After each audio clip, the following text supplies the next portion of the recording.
All right, welcome this morning. Board of County Commissioners meeting. As always, we like to start with a prayer, reading, or a thought, and the Pledge of Allegiance. And we look to the audience if they'd like to participate with us, for anybody who would volunteer for a prayer, reading, or a thought, and or the Pledge of Allegiance. Are there any volunteers for that? None? Okay. The prayer? I can lead us in the pledge. Okay, thank you. Our Father in heaven, we're grateful for this opportunity to gather together today. We're grateful for this wonderful country that we live in and this particular community that we're blessed to be a part of. Our thoughts and prayers remain with those in Dayton and El Paso who lost their lives and have been affected by the violence, and we pray for their healing and pray that we can continue to find ways as a community and as families and as a government to protect our community and continue to help develop good policies. We pray that we can have the judgment that we need today as we make decisions, and we express our gratitude for all of our freedoms and all of our opportunities. And we say these things in the name of Jesus Christ. Amen. Amen. Please follow me in reciting the pledge. I pledge allegiance to the flag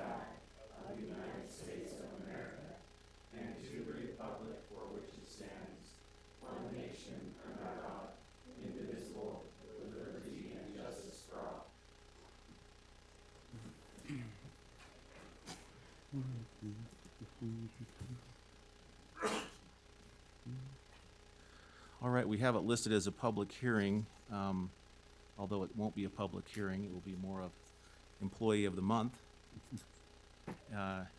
Will Bonnie Hardy come on up?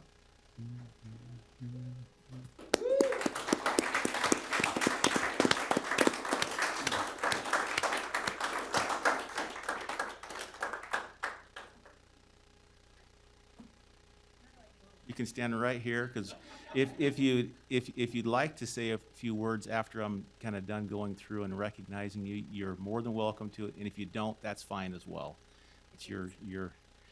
We'd like to have you come up here. Some of you can see everybody. Also, you can get on camera for our YouTube.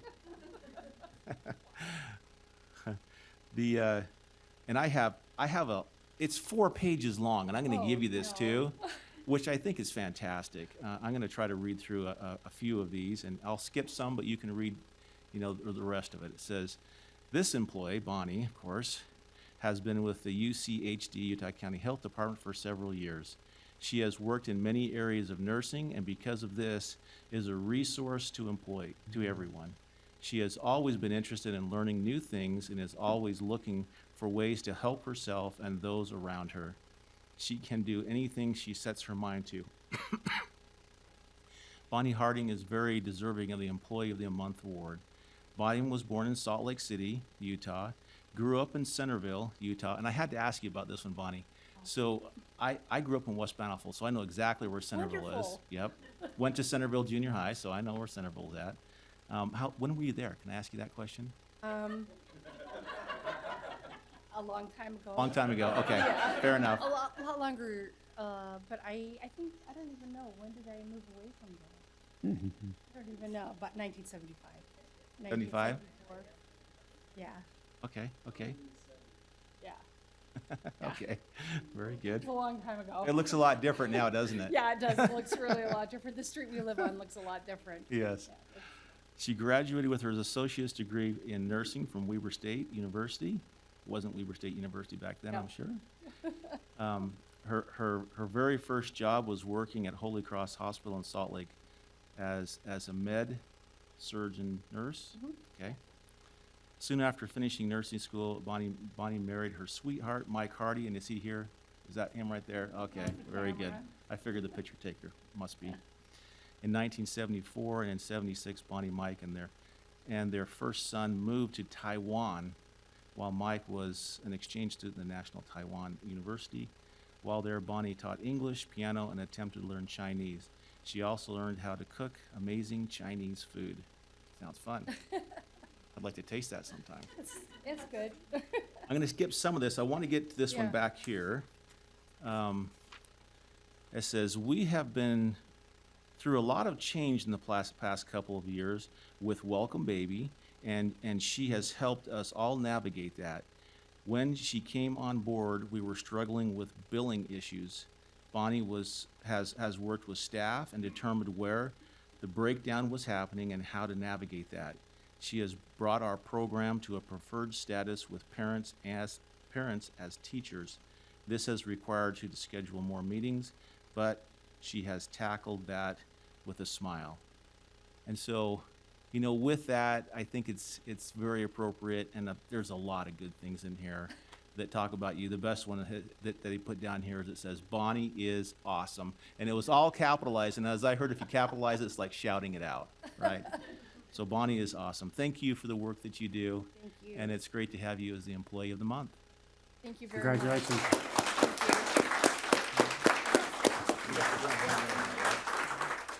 And I just have to say one thing. Oh, yes, go ahead. And I just want to say that the people that I work with, they really listen to my crazy ideas, and they give 100%, and they work really, really hard. And that's why, we've been, have fidelity model to parents as teachers, which is a really big thing in Utah. And we're really lucky because everyone is a hard worker and they really care. That's really neat.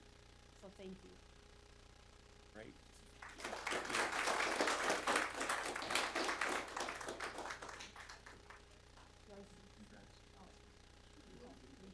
I'm sweating. This is your certificate. That's the compliments and also your. Oh, thank you. Let's have you go over and talk. Oh, over there? And when you pull up your stuff. Let me do like this before I do it.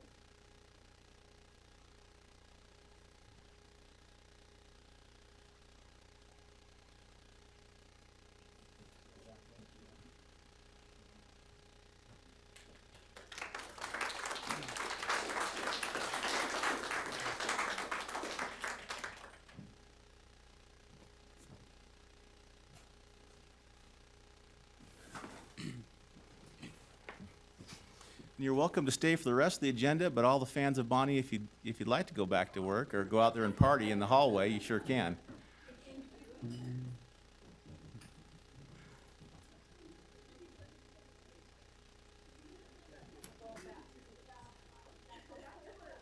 Go back to work. Okay. We'll now build our agenda. Commissioner Lee, I think there's one other thing that we need to do before. I think Kyle Palmer wants to come and sing happy birthday to Fired. Nathan Ivy. It's At Commissioner will. Ivy's birthday today. Is it a personal privilege thing? So here we go. At will fired, right there. I'm not even gonna go there. For the record, I was telling Tanner to sing, so we should do it all. Turn that off. Together. 1, 2, 3. Happy birthday So much trouble. Happy birthday to you. Happy birthday, dear Nathan, Commissioner Ivy. Happy birthday to you. Thank you. And many more. Thank you. Speech. Did we have a speech on that one? No? Yes. Richard's got an opening. Oh, Thank boy. you. I was expecting a solo, but no. Never know what's going to happen. Yes. Okay. All right. Now we'll look at building our agenda. We'll place everything on a consent agenda to be approved, ratified, or adopted. both the consent agenda items and the regular agenda items, and then we'll pull off what we need to discuss.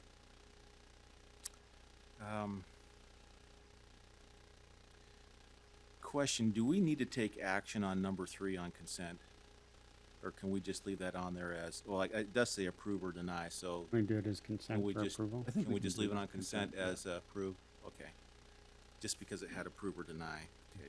So if we're all right to leave that on consent as approve, okay. Number 4 and 5, they're duplicates, and from talking with Rob, number 4 is the correct one, so we'd need to maybe leave on consent. Propose that I leave on consent for striking number 5. Strike number 5. I'd like to just ask a question on number 4. Yeah. Okay, so we'll hold number 4 then. Consent to strike number 5.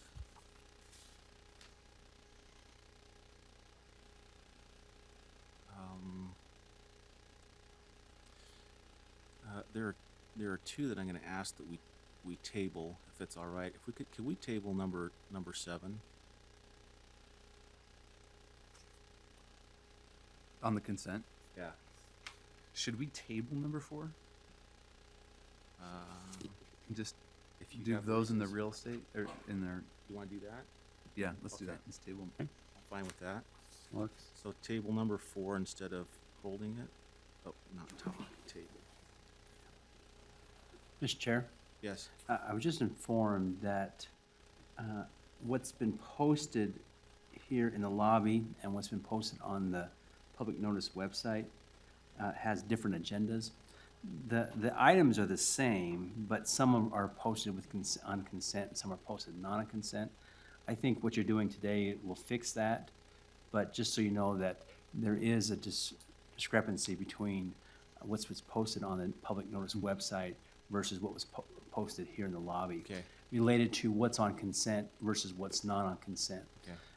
The way you do your agendas by going through each one anyway and putting them on consent and not, I think will fix that concern. Because all the items that are listed on both agendas anyway, the Items public are notice okay. website and the one that's in the lobby. So I think we're okay, but I just want to alert you to that today. So I'm just gonna back up then, since the numbering is probably off on it and people won't understand. Potentially, yes. What I'll do is I'll just say, so we're going to hold number 3 on ours, which is to approve or deny a request from the Boy Scouts of America, Utah National Parks Council, so they know. Thank if you. it's That on would a be a different good one. idea.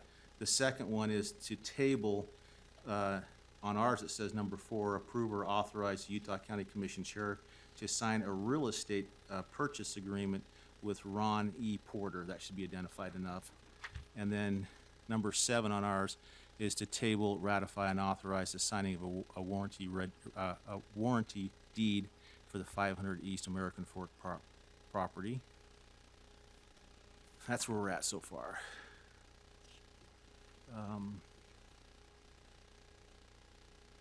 Let's see. Commissioner, good morning. I just wanted to point out, number 3 is that fee waiver for the Boy Scouts. And under our facility use policy, the commission does have to make a finding that it is by waiving the fee, it contributes to safety, health, prosperity, moral well-being, peace, Oh, thank you. order, comfort, or whatever, or convenience of the county's inhabitants. So if you could just, Prove that with a finding. yeah, that'd be appreciated. Okay. Can we state a finding for that? Are we ready for a motion If now? we want to, you want us, we can pull it off We then. could pull it off. Yeah, and- Okay. yeah.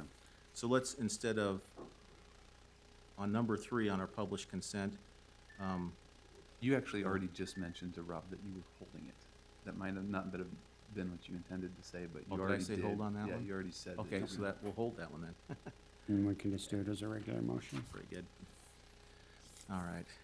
And then the rest on the published consent, I don't have any others Nor do I. pull off. Any others, Commissioner? No? Okay.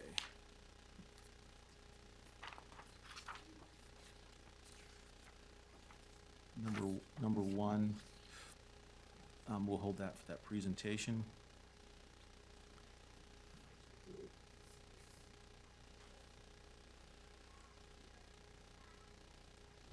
Number two, don't mind the adoption, is Daniel here, in the audience? Daniel's not here right now, but I'm support. Okay. All right. I'm fine with leaving that on consent as an adopt, okay? Okay. If he was here, maybe he'd have an opportunity to speak, but since he's not here, okay. Sorry, I've got two lists I have to look at, online and the six.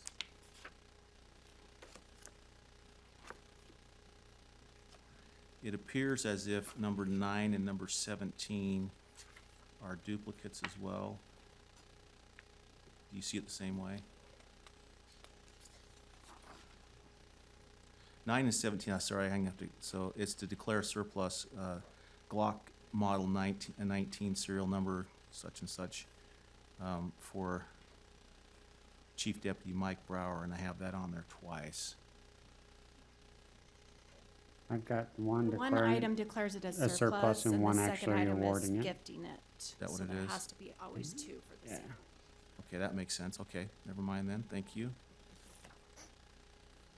Just saw the same language, I guess. Okay, thank you. Yeah, they're close, but it's slightly different. Okay.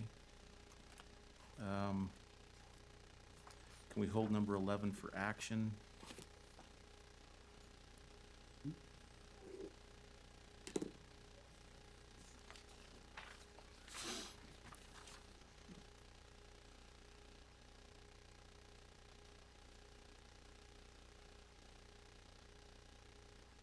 It's been requested that number 20 be continued. Can we continue that for 2 weeks? We can continue that. Would we like to have any clarifying Have some discussion prior? discussion? I Can. think that we continue it, but, They will hold it then? and then is 2 weeks, because we don't have it? No, I'll be gone. Okay. Yeah. Okay. I don't think we need to have, if we're continuing it for 2 weeks, we can work through the discussion for that. Okay, so So just continue. so consent to continue 2 weeks. Commissioner, I just have a quick question. So the agenda that's in the back has number 20 as one of the CDBG grant. Is that the Yeah, same no, one you're so- doing? Sorry, it's to approve an interlocal agreement with American Fork Redevelopment Agency. It's Okay, the one that good. we're continuing for 2 weeks. Just want to make sure it wasn't one of the Yeah. CDBGs. Nope, Thank you. it's not. I know you've got a lot on there. Yeah, okay. And then we just gotta go back and check the notes. We're holding that one. And number 12, could we table number 12 as well? So there's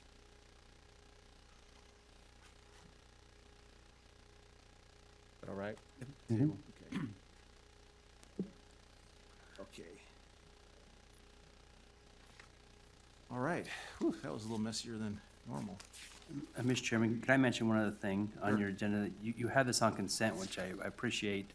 Number 14 is an agreement with this DWR related to the Knowles property, Utah County. Just so you know, that's a long process we've been going through. And with that, with this contract, it's anticipated that there will be a boat ramp on the west side of the lake over the Right. Knowles area, going through the county property, a parking lot developed, et cetera. So this will provide some recreation opportunities for citizens of Utah County to utilize that part of the lake for boating, for fishing particularly. And so I think it's a great project that you've all been involved in from the very beginning, and I appreciate your involvement in that, so thank you. Yes. Yes, it'll be a great project there. Okay, anything else that we missed?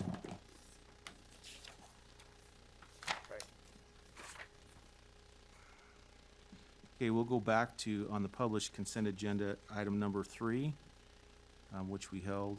This one's to approve or deny a request from the Boy Scouts of America, Utah County National Parks Council, for an event permit on the Murdoch Canal Trail.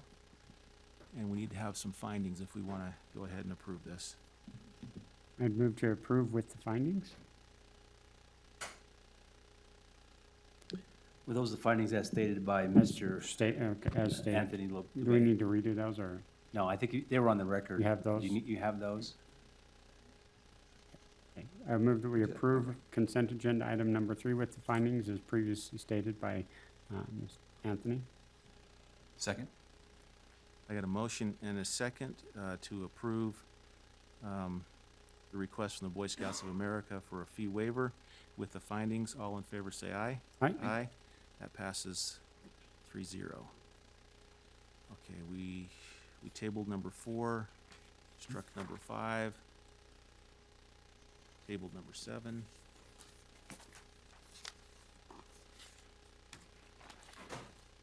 Okay, we are at our published agenda, item number 1, which is to accept a pair of awards from the Jordan River Commission related to the Jordan River Park Trail.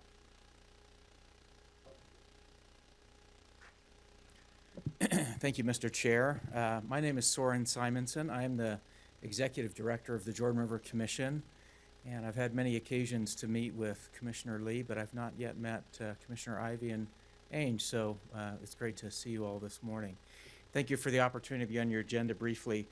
I'm sharing with you a couple of awards that were presented jointly to the Jordan River Commission, as well as the 3 counties and the 16 cities that all touch the Jordan River. The first of these was an award that was given a few months ago by the Congress for the New Urbanism Utah chapter.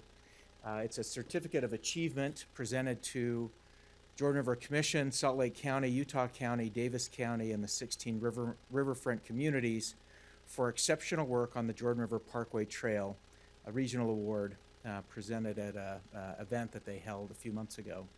I'll leave this with you.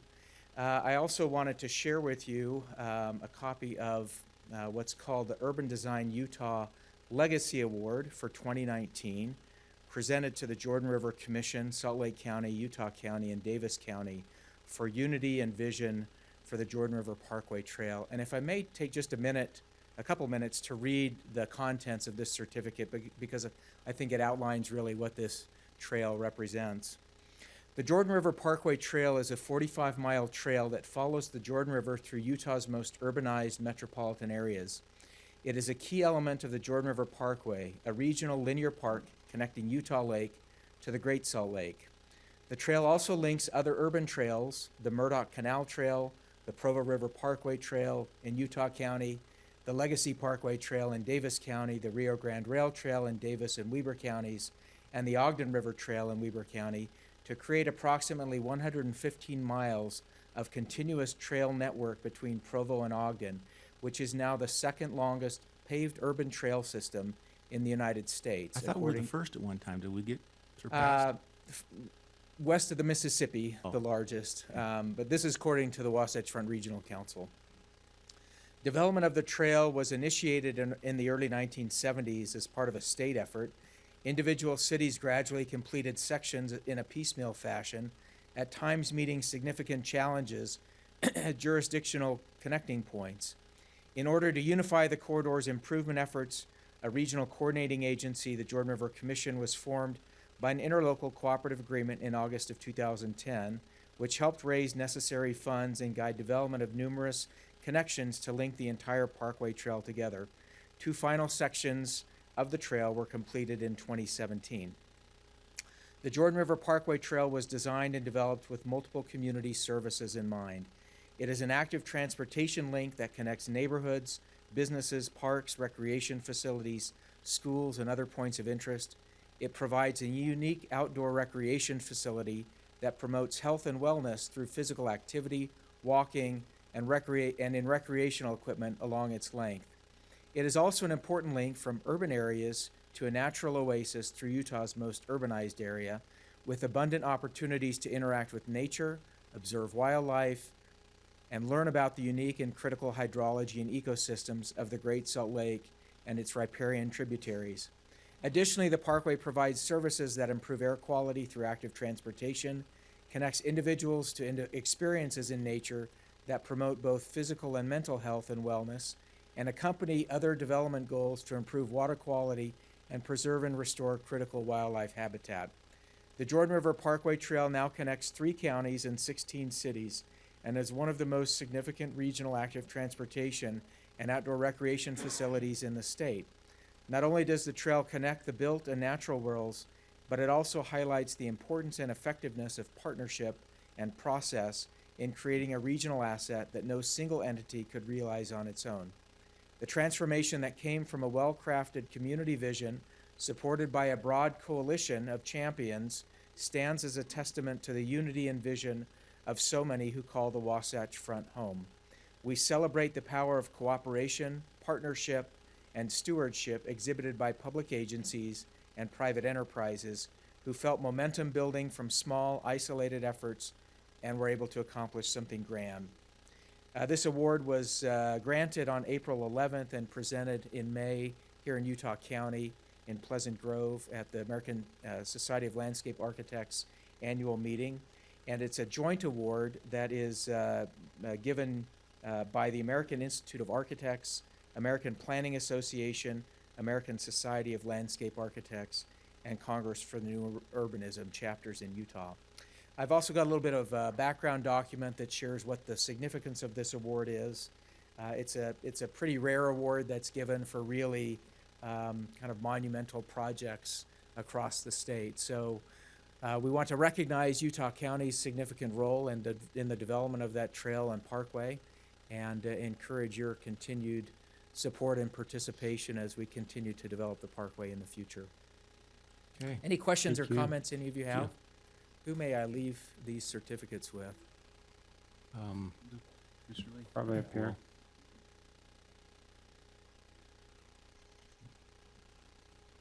Thank you. Thank you so much. All right, thank you. I know we've got a park down there along the trail, and I don't see Richard here. I know Richard said he was going to come for a little bit and then take Right off there. and go up to. He's here. Oh, there he is. There. Okay, Richard can talk. And I want to get you up here anyway, Richard, because you said you're going to wear your jeans today. So I just want to point it out. We'll go walk in the river in a little bit, so. I'll Yeah. find Short Canyon. So I know we've got our park along the trail there, Yes. and a lot of work that goes on. We have about 9 miles of the trail that's actually in Utah County. We have Willow Park, that's our biggest park along there. We have a couple of smaller little pocket parks along there. We have worked with the Jordan River Commission on service projects that they've helped organize to do work along the trail, and had a lot of volunteers that have come out there because of their efforts that have helped clean up the trail and do things like that. We work closely with Lehigh and Saratoga Springs as the adjoining cities that are along either side of the river through our counties. Right. Good. Thank you. Thanks. Good. I'd love to have an opportunity at an appropriate time to come back and talk a little bit more about the commission at some point in the future. So I'll work with your staffs and see if we can schedule something. Utah County is right now the only local government and regional government that doesn't participate in the commission, and we'd love to have your support and participation in the work that we're doing, which is pretty significant. Anyway, I will look forward to that, and we'll follow up as appropriate with your staff. Thank you for your time. Okay, Thank you. Thank you.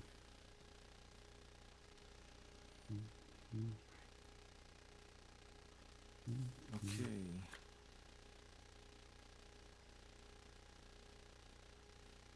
All right, now we'll move to, on our agenda, it says, number 11, it's to adopt or deny an ordinance to amend Chapter 2, Chapter 3, and Chapter 5 of the Utah County Land Use Ordinance related to designating accessory dwelling units. And Bryce.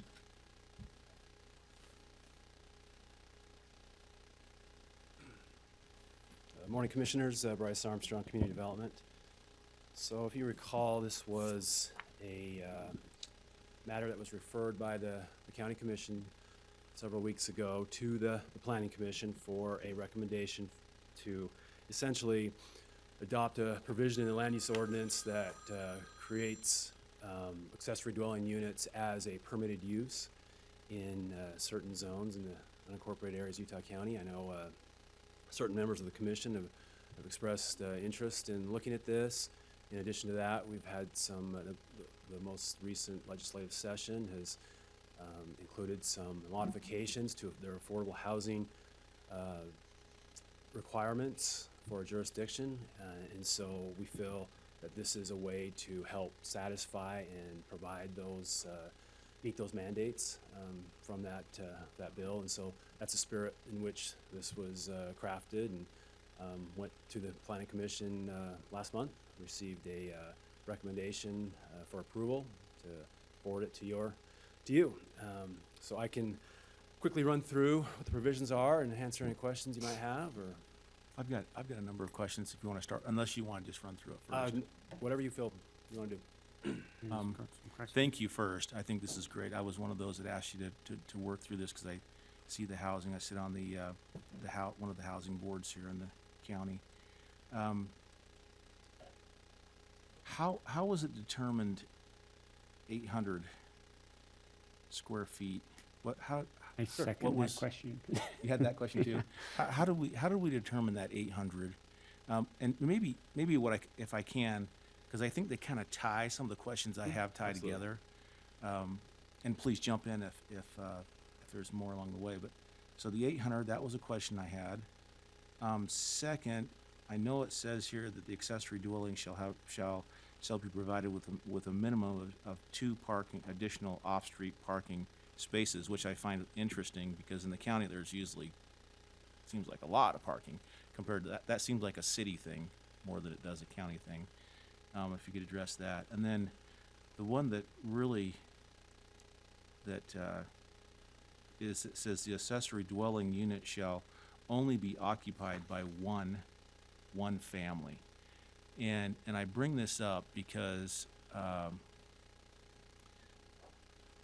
my concern is that how that's defined, for instance, if you have one family, so if you have, I think that we have, it's limited already in the 800, if we stay with the 800, and then one family, so one individual. So if you're a single person, then you're the only one that can be in that accessory dwelling.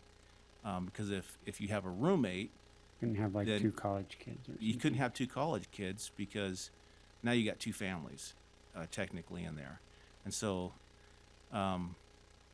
those were kind of my concerns with it. I wasn't sure how we came to that. I know it's zoned differently in the city. I know when I went to college, there was 6 guys in one little Yeah. area. And so I just kind of want to know Yeah, how we absolutely. work through that. I'll kind of take those questions in reverse. Relative to the family, the Utah County Land Use Ordinance has a definition for a family, and there's several components of that. A family is defined as one person single living alone, a family that's related by blood or marriage in the traditional sense, or up to 4 unrelated singles living together. And so I think that satisfies your Oh. concern. That's very common. Many cities have similar, if not more restrictive. So 4 up definition. to 4? Yes. Oh, okay. And so that's the same to way know. we handle existing single-family dwellings. If a single person has a home and wants to have roommates, they're not related, you can have up to 3 additional, so there's 4 unrelated living together as maintaining one household. So, Okay. so we're just mirroring what's already in the ordinance that can occupy a family or a single-family dwelling, or now an accessory dwelling. Okay. So, relative to parking. We have parking requirements in the county for a home, a single-family dwelling. We have a minimum requirement of 2 parking stalls, and we have a definition that shows parking space. You're right, in the county, it's not usually a big concern. I started my career in Provo City and dealt with zoning enforcement, and parking obviously was a huge concern.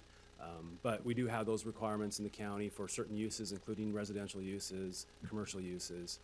And so this is just recognizing that a family could occupy an accessory dwelling. And so we want to have the requirement that they have off-street parking accounting for that accessory dwelling that's similar to the impact of one family. How do you enforce that? Do you have to designate that Is that gonna be Yeah, well, usually designated parking? when you, I mean, two parking stalls are covered by your garage. I mean, if you have a Okay. garage, you got your two, and you can, our definition is literally just 18 by 9 foot, all-weather surface. And so that really hasn't been a huge enforcement issue in the county. Again, most people that are on 5 acres are gonna have Yeah. either a paved or gravel driveway that, as long as it's not in the front setback, which in the county is pretty easy to meet, so. Okay. So that's kind of the reasoning behind that, consistency with definition of a family. And then your first Bryce, question, yes. but there are zones that could be impacted more like a city, like That's Spring, true. Spring Lake, for example, has smaller lots, and could be impacted more similarly related like a city would That's a be. good point. We've added this as a use in any zone that allows a house. I think we're trying to, again, satisfy several purposes, one of which is to improve the county's affordable housing stock.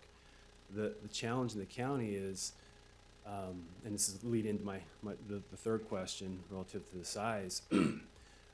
So there's a kind of a standard for what qualifies as affordable housing. Part of the bill that was recently passed is has changed to require a county to, every year, counties of certain sizes, which Utah County falls under, to report to the state as to the measures you're taking to help facilitate the provision of affordable housing, and then the progression in improving that stock. And so, as I understand it, this is kind of a new bill. We'll move forward here. Our first reporting requirement will be at the end of next year. We'll have to identify what measures we've taken. This is an example of a measure we've taken, and then do an inventory of well, what's being created through this implementation, and how does that satisfy the need for moderate housing in your jurisdiction. We've had this requirement in the past, not the reporting requirement, but the provision of having moderate income housing. And one of our key plan or strategies, of our current plan is to really encourage the bulk of moderate income housing in cities where services are provided and densities are appropriate. We still have to allow for those that choose to live in the county to have an opportunity of all income levels. And so it's difficult in the county when generally you have got acreage requirements of 5 acres. Yeah. Your the cost of land is going to really be what's going to be detrimental to being able to afford to qualify as affordable housing. Getting in with that context, the county staff feels like this is a great strategy. The state listed a number of strategies you can utilize, one of which is accessory dwelling unit provisions. Others are increased density. Others are transit-oriented development. You know, those aren't necessarily applicable in the county. This one is, we feel, is applicable and could be utilized and still recognize the land use policies we have in protecting agricultural land and densities. Bryce, So, Bryce, let me interrupt, sorry. The county has to identify a few of these by that statute, is that correct? yes, so you have to identify, you have to include 3 of the list of 20 or so, and we're working on adopting modifying our general plan to include those. I think we already are using some of the strategies. This is a new one that we will also utilize, and we will show that in our general plan, which will come before you in the next several months. So was there analysis, I mean, I'm gonna go back to the family situation. Obviously, the family that they have a mother, a father, and maybe some children, and let's say they have 2, so it's 4 total. 800 square feet, you know, it seems pretty small. But now I go to, you know, since we're defining a family as also 4 singles, and like I was in college, we were, you know, we had 2 to a room, and I get that, so you have bunk beds or whatever.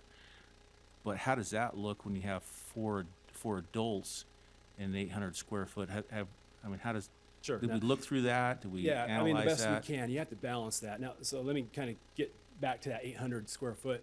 So we did some Yeah. research to with that context, because we're going to have to show that, okay, we have a policy that's trying to create these opportunities. And so we looked at some numbers. We looked at, so the definition of moderate income housing is centered around the average no, the median family household income of Utah County. The census data, most recent census data we have is from 2017, and the moderate family household income for Utah County was $67,000, just over $67,000. Moderate income housing contemplates 80% of that. And so 80% of 67,000 gets you down to $53,633. Just over $53,000. And so you take that divided by 12 to give you a monthly income, which gives you $4,469. Federal guidelines have utilized 30% of your income going towards housing to qualify for affordable housing or moderate income housing. So that puts you at $1,300 a month. And that definition includes utilities, if you own, property taxes, insurance. And so with that being the baseline of what we have to show qualifies as moderate income housing, then we take a look at how much rents are in the county. And so we did a survey, and we surveyed a number of rents, and one-bedroom apartments in the county, and this is just kind of our random effort here. One bedroom average about 760 square feet, and those rent for an average of $1,061. That's just the rent. You get two bedroom, and it jumps up to 970 square feet, $1,243. And so what we're trying to, I guess, the reason behind that is we're trying to determine or show that we have an effort to provide regulations that are trying to encourage affordable or moderate income housing. If you're looking at what someone could pay for $1,300 a month, you're looking at a two-bedroom apartment almost in the county. And so we didn't, some jurisdictions limit it to an accessory apartment to 2 bedrooms. We didn't want to be that restrictive. We wanted people to have flexibility to have smaller bedrooms if they want to have that nature. But I think the idea is to limit the square footage based on maybe what they could potentially be rented for and to qualify as moderate income housing. You see the 800 square foot renting for I mean, 1,200? Yeah, I guess that's the intent, and that's obviously an average, but I think that's the intent. I think the idea is, without having a limit, then the policy isn't driven to create opportunities or to facilitate the provision of affordable or moderate income housing. I think without a limit, we have some really big houses in the county, and you can have some really big apartments. I don't think those are going to rent for $1,300 a month. And these can be standalone? Yes, they can, and that's a good point. How do we tie that in septic-wise and everything? That just have to work through the health department process. They have requirements, and that's built into the requirements.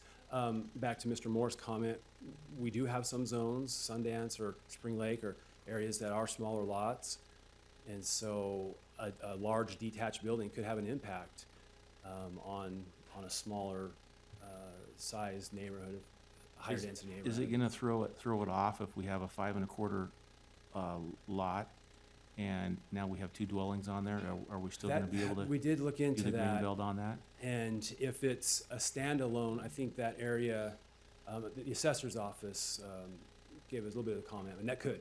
I mean, that's someone a person would have to contemplate. Obviously, if it's in the same footprint, I don't think that affects their greenbelt status. But I think there's a 1/4 acre house site that's allotted towards residential use. Residential use. Yeah. So it's just Right. like the footprint of the second building, we just have to fall So- within that quarter. Yeah, Just so within property that. owner. Correct, owner- so it would affect Greenbelt, like you're saying. You'd have to have 5.5 acres. We did check into that. Yep.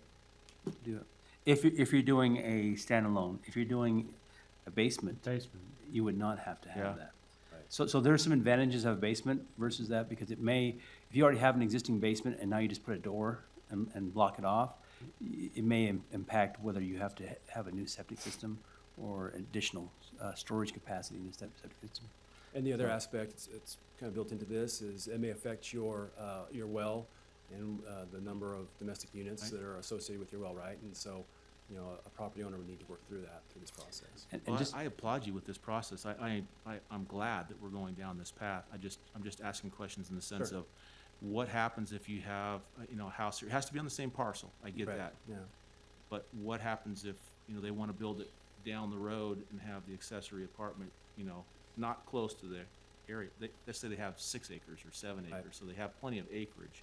We wouldn't have a problem with that. Nope. If they want to take it all the way down to the road, you know, down a road or down. Oh, yeah, we have, As long as it's on the parcel. correct, we have some very large properties in the county. One thing that came out in the planning commission, there were a couple changes to the recommendation that's been forwarded to you. We had a provision in there that requires the accessory dwelling unit to be subordinate in size, location. We define what subordinate means, and I think the planning commission had the intention of having that no closer to the road than the house, kind of behind the house. I think that's kind of common in a lot of jurisdictions. Again, we can have some really, we have a house on thousands of acres up one of the canyons, and so, you know, that looks a lot different than it does in the city. Yeah. And so, of note on the detached, a lot of cities don't provide that, but one of the provisions in the new Senate bill that was recently passed provides a definition for an accessory dwelling unit, which is what we utilized for our definition, that contemplates a detached structure. Is my understanding, we can't conflict with the state provision, meaning you'd have to recognize a accessory dwelling unit could include a detached structure. So it could be one of these tiny homes. Yeah. Yep, absolutely. Mr. Chair, just to address the other issue you raised about the square footage, if you allow too high of a square foot for a detached structure, or even for the basement apartment, then you would take it out of the moderate income. I think that's what we're talking about, which means that you would not qualify as one of those 3 things that we have to address, and we have to address a different one instead. And so this is meant to address one of the 3 requirements of that Senate bill. And so if we have too big a property, we would not qualify as moderate income So housing. what's the range? I mean, we're not talking low, we're talking moderate, so what's the range on the moderate side? Is it- 1,300, Yeah, based on, I 1,400 mean, bucks a month. but- It's that formula that we worked through. Oh, It's, square footage. footage, And so- that's what he's trying to figure out. He's taking the amount of what it would rent for. Yeah. And that's how he's backing into that 800 square feet Yeah, and- that way. and that's, you know, that's the best guess, average that we tried to do. Obviously, an 800 square foot apartment in Goshen is gonna rent a little I think that's, different than in for Provo. me, that's having just recently in personal family setting gone through looking for an apartment situation. That was our discovery. We were able to find actually a very nice, I think it's like a 1,800 square foot apartment in the south end of the county, and it's only, I think, 1,300 a month. So it's significantly larger than what we're finding there. So I don't know, you know, I hate tying it into such a small square footage, because I think then you start to limit the number of people that are going to be able to participate, specifically, especially with basement apartments. Because generally speaking, your basement apartment is going to roughly reflect the square footage of your upstairs, right? It might be slightly smaller. So if you've got somebody that's got a nice home that has a finished basement apartment that's wanting to rent it out, and they could want to rent it out for even a lower amount than the going rate, we're going to restrict them from doing that because of the square footage restriction. And if part of affordable housing crisis is because of the lack of supply, and we're restricting some people's ability to supply, that causes me concern. And that would be part of my questioning on if it wouldn't make sense to up this number, or to look at it as a percentage of the overall main house or something like that, to where we could make more people available to do it. Because in my mind, and I'd be happy to hear other people's thoughts, in my mind, if we're taking action to increase the available units, that should hypothetically lower the cost, supply and demand, right? If there's more supply available, cost generally comes down. Part of the reason rates are so high, from my understanding in the county, is because we don't have enough supply. And if we're taking an action to increase supply, that should help drop rates. And so I appreciate those comments. You can probably appreciate the challenge this was. yeah, and I'm not- The diversity of the housing I in the don't county is much different than the city. Certainly and- don't mean it yeah. critical No, as you, I'm I'm not- just Sure. saying that that's one of my thoughts, and part of it's I know a couple people that live around me in unincorporated who are really excited about this, and they would not be able to now have their basement apartment and one's an attic apartment because the square footage in that attic apartment exceeds 800 square feet. You know, And I know for a fact they'd be happy to rent it out for like $600-700 a month, because their whole point in doing it is to just simply help young married families have a place they can live for cheap. They are not doing it because they need extra income. They're doing it because they want to help people who are just starting out have an opportunity for an affordable place to live. So what about the And subordinate? so that's, all of a sudden you're restricting some people there. I mean, it's gonna be subordinate anyway to the Yeah, main it's- house, right? Correct. Currently, a single-family dwelling is required to have 1,100 square feet. We do have a application coming before the Planning Commission next month that is specific to one zone that is looking at lowering that.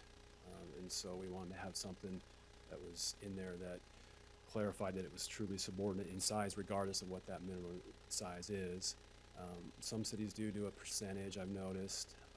We have some very, very large structures in the county.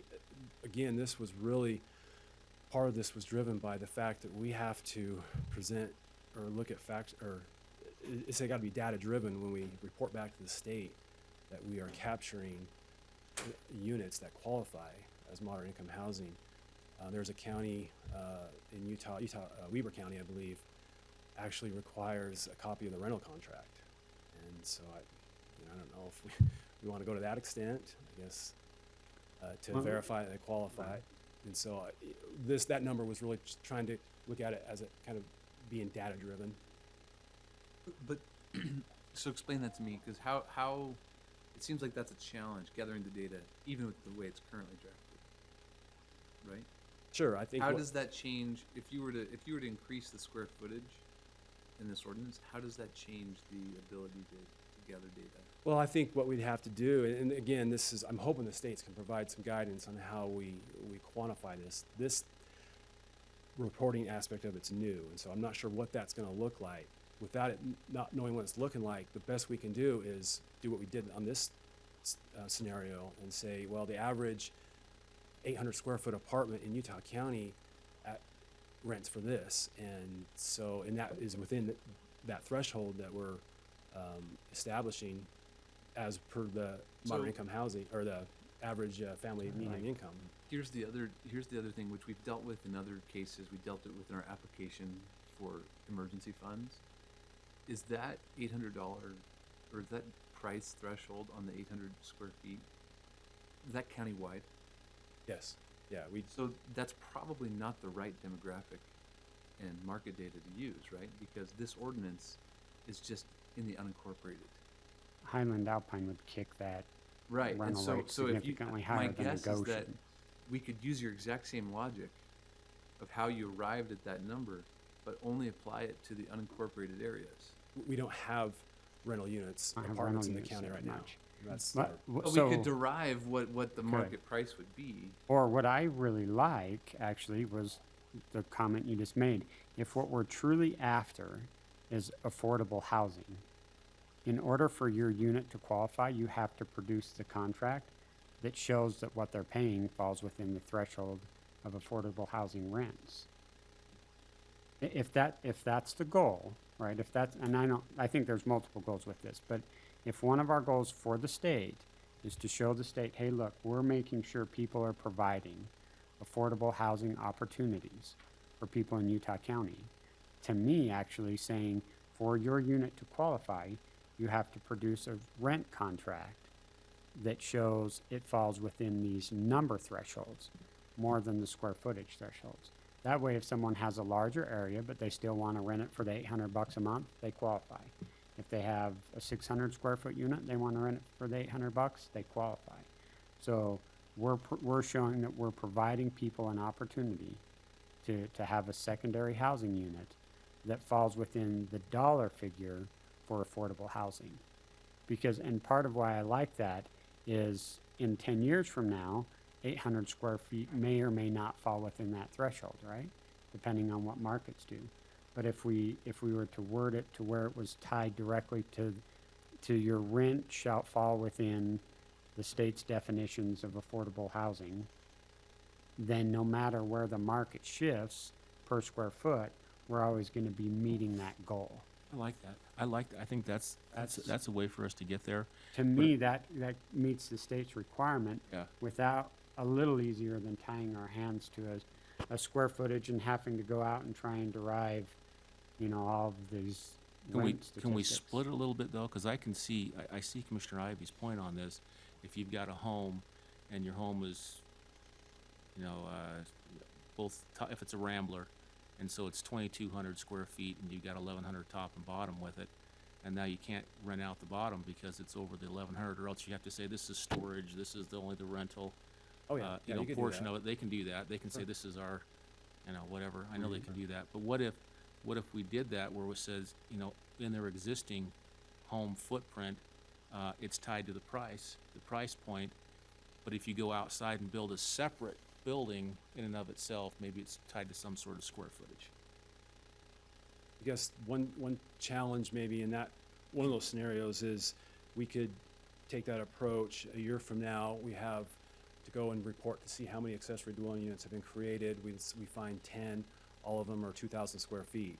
There's no requirement for them to qualify for state, to meet the state definition.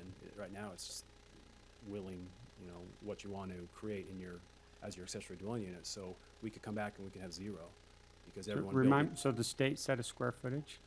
No, the state just said that when we report in a year from now, we have to identify the number of dwelling units in the unincorporated area of the county that would meet that definition or that qualification for affordable housing.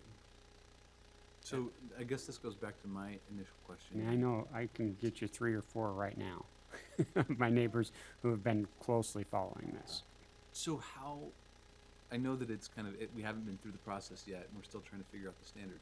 But even with the currently drafted That's ordinance, one of them with a couple how houses down from the how one did you that's on it. envision we were going to report that number, right? Because there's nothing in this ordinance that gives us the ability to go and capture that data, right? I guess you're relying on the policy. You're saying we have a policy that limits it to 800 square feet. And so that policy is based on data that shows it meets that threshold. So when I come back a year from now, we say we have, in the county, we have 15 accessory dwelling units that are 800 square feet or smaller, that all of them would appear to meet that requirement. But how would we get the number of accessory dwelling Applications they file. Building permits. Applications. Oh, just through, they got to apply before Yes. they rent it out? Well, they have to get a building permit to either create one that's a standalone new or to convert their basement into an apartment.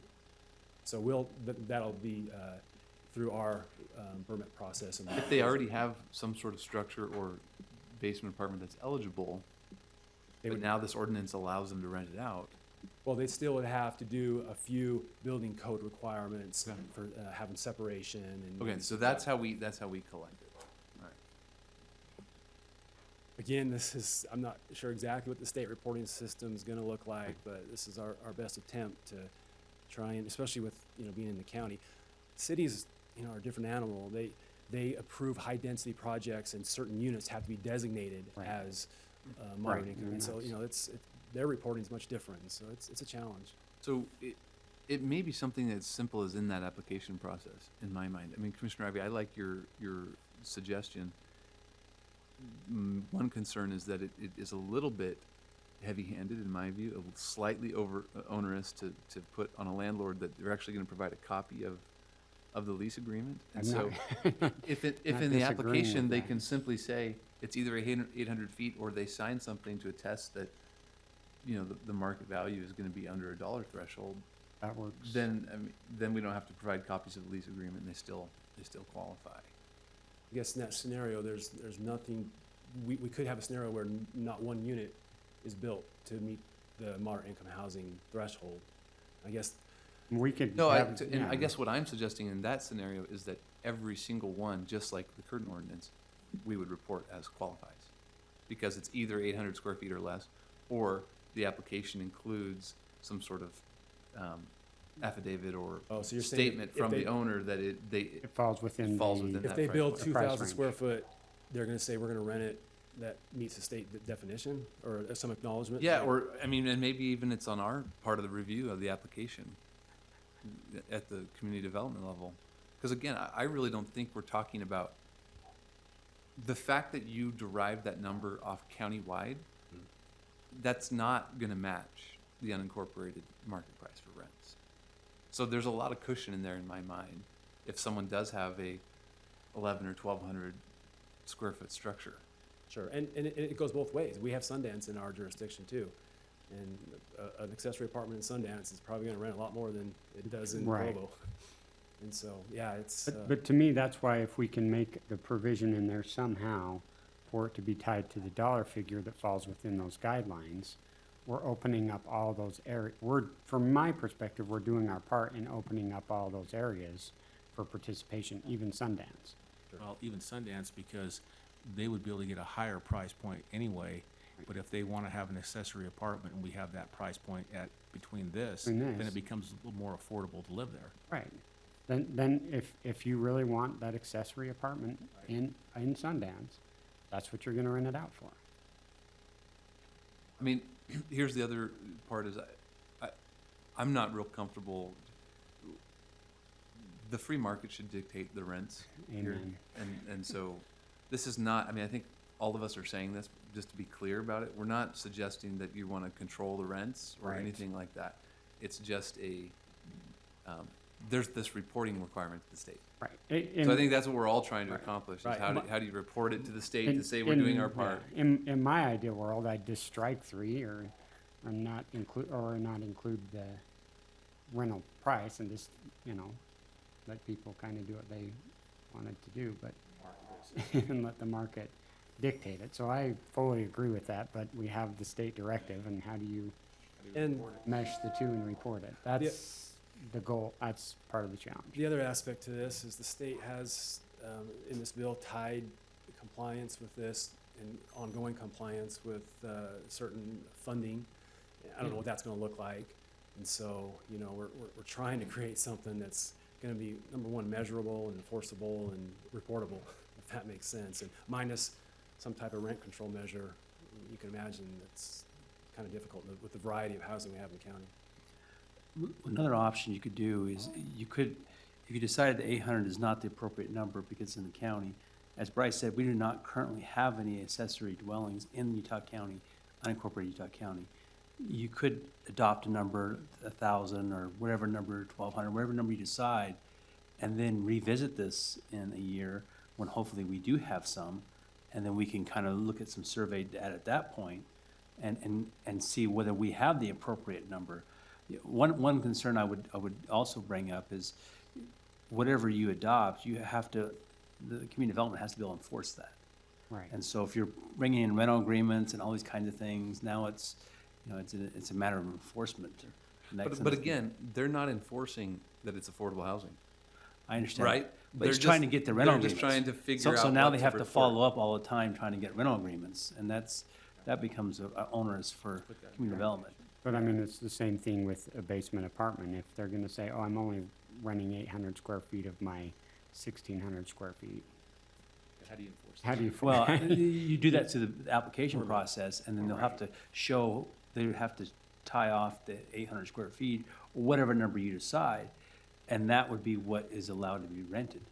And if they later on come and do something about it and add more space, then it would be a matter of complaints or otherwise. So if I've got my downstairs basement, and I have to have, that's already maybe has its own private entrance, how do I split that up? You put a wall, You have to go in and put a wall? Right. there are options, Modifications, yeah. modifications. And- You're already gonna have to make some And modifications like we so to me, if I'm looking through scenarios, you've already eliminated a bunch of people that might want to do that. Because of going in, and the way you're going to have to restructure your already existing basement for the outside dwelling problem. I just think that we're gonna get more people apply if we have a little bit bigger square footage and we try and tie it more to a dollar figure. Which is why, as a legislative body, I don't think we're concerned. The state is concerned with the reporting. Right. So as a legislative body, if we are happy to just allow people to do this, then we require the lowest threshold, which is a signed affidavit from the property owner. But this will be an affordable housing And unit. then, if the state has a frustration that that we are relying on that to report, then they can change the law. But we can state in good conscience that every accessory dwelling unit that we've approved meets the criteria. That's the criteria. And then without putting a burden of enforcement on our county departments. The or the problem with, the potential problem with that is if it's not truly affordable or moderate income housing, then again, it won't qualify under the state definition. And so therefore, we would have to choose a different option, which some of those options are higher density in the county, which we're not really prepared for, I think, in some, so it creates a little more difficulty if this is one option that seems like would work well in Utah County, the unincorporated county. And so, if you have no number there, then I think it might be challenging to convince the state that that is truly moderate income housing. Let's look at the statute more carefully, because even with 800, no matter what standard we pick, there's room for argument. So at some point, Sure. it's just our obligation to report it and to do our best.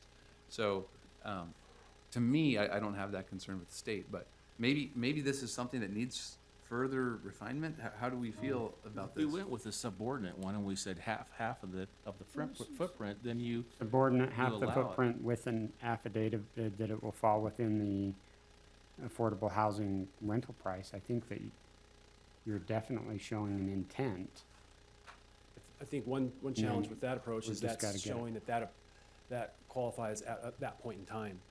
Is that affidavit gonna say you're gonna have to meet that going forward?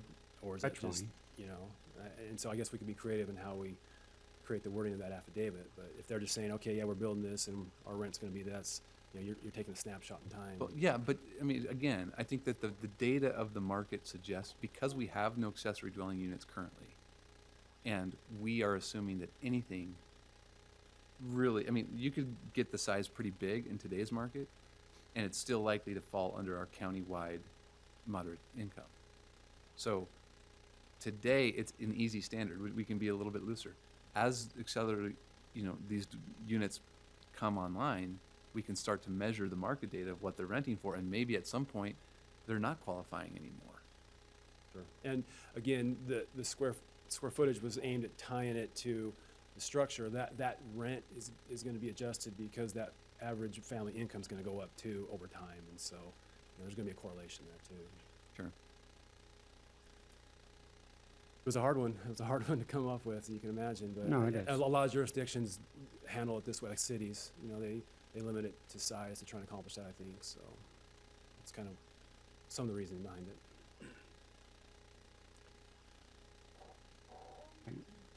I'm happy for suggestions, but I know for me, I would be happy to modify that as we've spoken.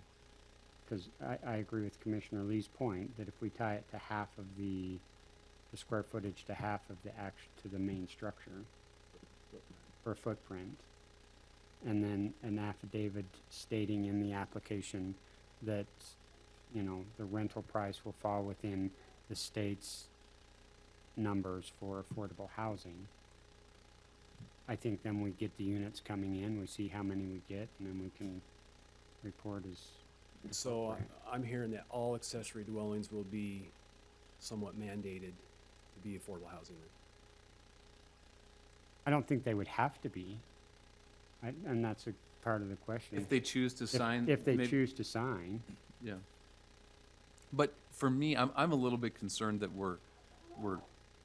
this is getting to the point that we're kind of modifying this ordinance on the fly.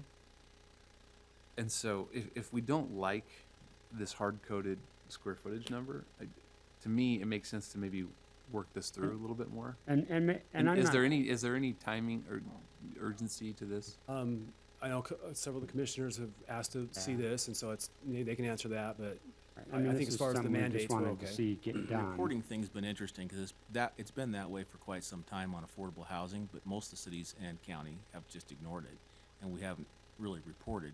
Well, the And reporting so thing's now changed a they're- little bit. They're changed it, so they want Yeah. to put more teeth into it. I Right. get that, because now they're tying it to funding stuff, and that's the reason why. You have to identify specific units now. Before, you just Right. identified strategies. And here's another thought process. If we, for me, if there's two approaches, you can start with the square footage really low and see if you get any.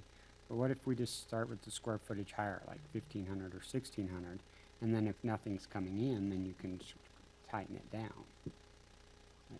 I just, when crafting these things, I hate how we always want to be so restrictive. Right. And I'm trying to find a way to be less restrictive with what people can do with their property, yet still meet the state requirements and recognizing that that's a challenge. And that's my exact same goal. And when I say we're doing it on the fly, there's part of me that almost wants to go and, we don't have rental figures because we don't have these units, but we do have, you could go and compare the single family rental market to other parts of the county, or the county average in the unincorporated area versus the county average, and if there's a percentage difference, right? And that, then we could get to a square footage number in our ordinance that actually is based on something that makes sense, that would probably hold water when it comes to reporting to the state. So, to me, I think there's been a number of good suggestions here for potential improvements, but I'd like to just work through those a little bit, make sure that we end up with a actually improved ordinance from the good work that's already been done, rather than trying to do it on the fly here. Do we have other counties that have accessory apartments in the state? Yeah, we looked at Weber County.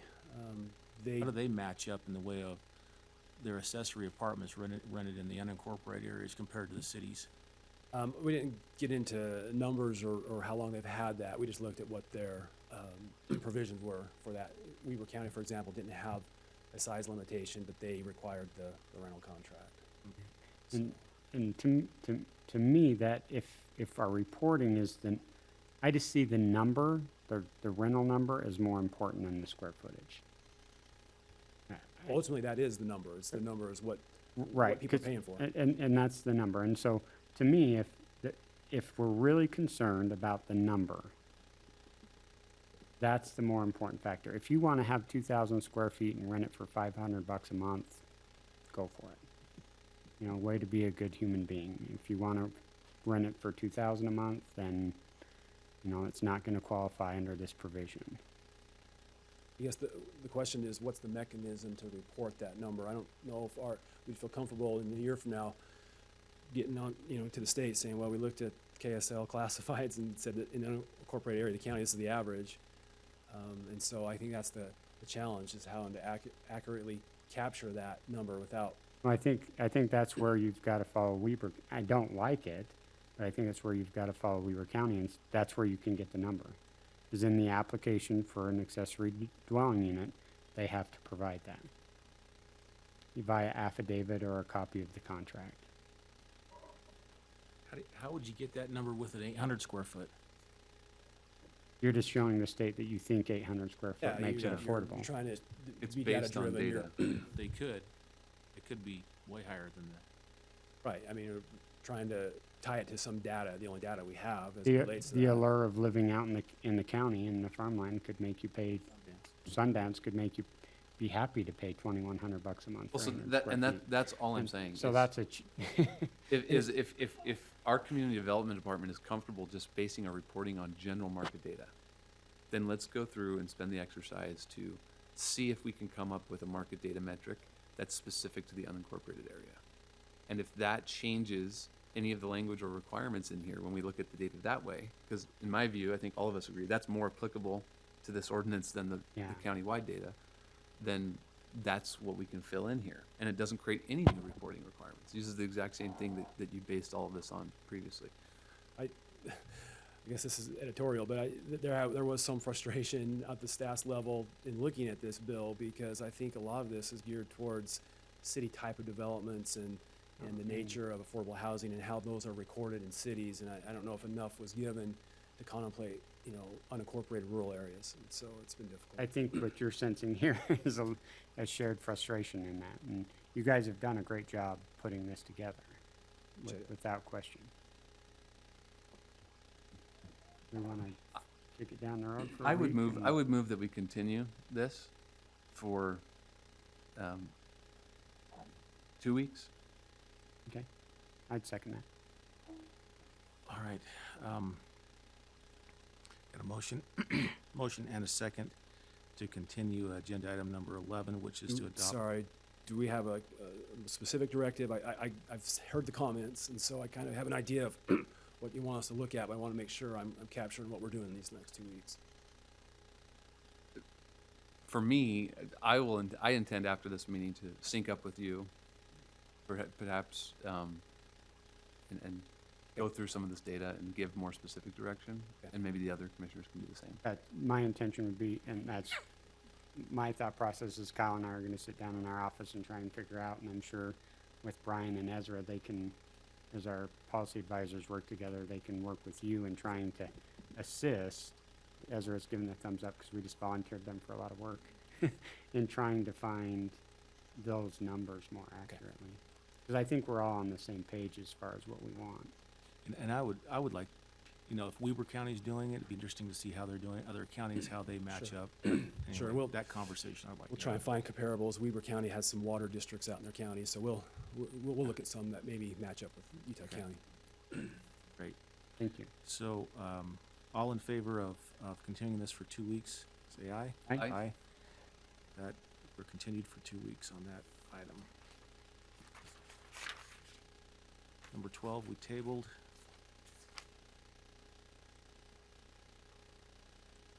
And we wound up continuing number 20, or number 20, right, for 2 Correct. weeks? Correct. Okay. All right, So I think that's all, right? that's it. So we can strike number 22, and we need 21, 23, and 24. I move that we strike regular agenda item number 22. Second? We got a motion and a second to strike agenda item number 22, and I don't know how it's on the other agenda, so this one's for sale of property. All in favor of that, say aye. Aye. Aye. That passes 3-0. I move that we approve and set a time, date, and location for closed meetings for the closed sessions described in regular agenda item number 21, 23, and 24 for today's date at this location after this meeting. Second? Got a motion and a second to approve and set a date, time, location as set forth in 21, 23, and 24. All in favor, say aye. Aye. Aye. That passes 3-0. There are no work session items. Any public comment? That number 7 that you tabled, Yes. we would need to sell closed session for that one.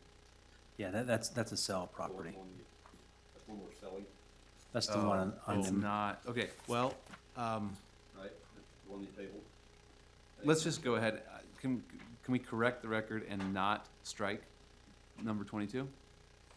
Aye. I would move that we do that. Second? Whenever.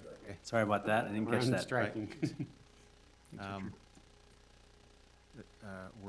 do we have to vote on an unstriking, or we're just voting on that we're gonna put them all? Yeah, just Okay, put 'em all, yeah. So we're actually voting on that they're all gonna be, Correct. okay, all in favor of that, say aye. Aye. That passes 3-0. You know, as you table, you have to untable, you have to. Yeah. Okay, is there any public comment? Okay, seeing none, we'll move into our closed meetings.